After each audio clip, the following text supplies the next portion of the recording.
If you've ever had a negative thought about yourself, I want you to listen for just a little bit longer.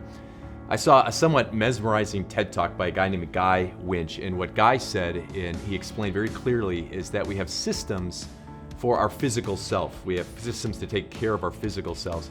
We do not necessarily have the systems to take care of our emotional self.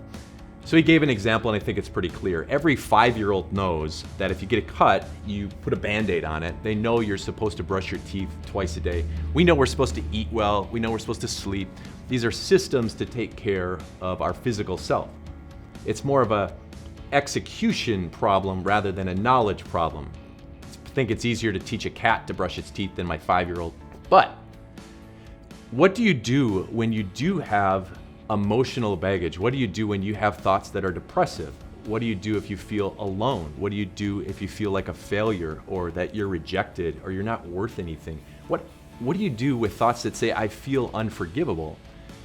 If you get the courage to go to a friend and you say to them, here's how I'm feeling, is your friend even capable of telling you the right things?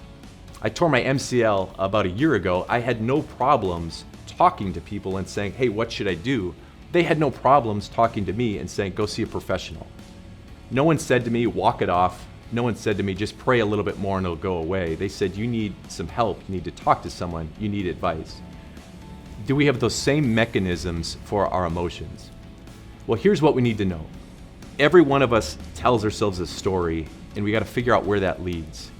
But then we need to listen to our Savior and figure out where that leads. Jesus, in the Shepherd on the Mount, the Good Shepherd section in John chapter 10, says this: the thief comes only to steal and kill and destroy. I have come that they may have life and have it to the full.